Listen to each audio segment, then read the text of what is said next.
Jina. That means good morning in Afmain, the language of the Somali Bantu people.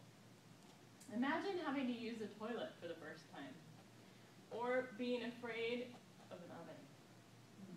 This was the experience of some Somali refugees who came to the United States in 1999. Today I'm going to talk to you about a little bit about the history of how the Somali Bantu people came to the United States, about their culture, and some of the ways that agencies have reached out to them during that time.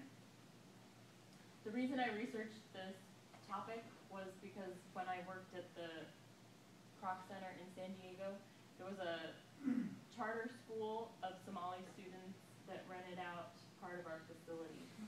So it's important to be aware of various cultures and situations as Salvation Army officers so we can be sensitive and informed about reaching out to them.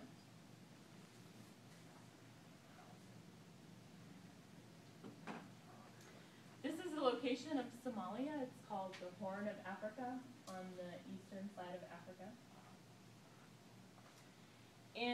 According to Christianity Today, in the 90s, there was war in Somalia among the clans, which led to anarchy there. The Somali Bantu people fled to refugee camps, and even in those camps, they experienced violence and discrimination. So the United States brought them here in the early 2000s, and there were about 15,000 initially that came. Now that I've talked a little bit about the history of how the Bantu people came to the United States, I'll tell you a little bit about their culture.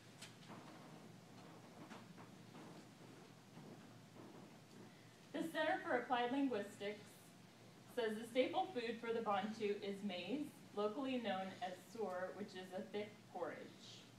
They also eat fish, beans, rice, fruit, vegetables, sorghum, and spaghetti.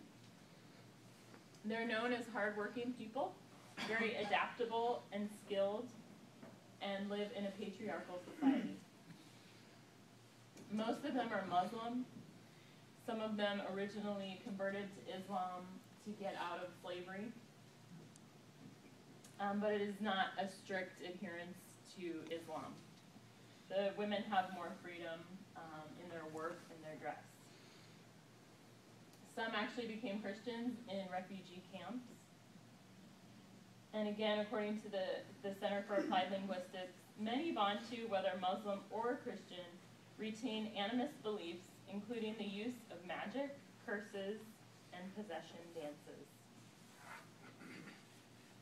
Now that I've told you a bit about the culture of the Bantu people, I'll give some examples of how agencies have reached out to them.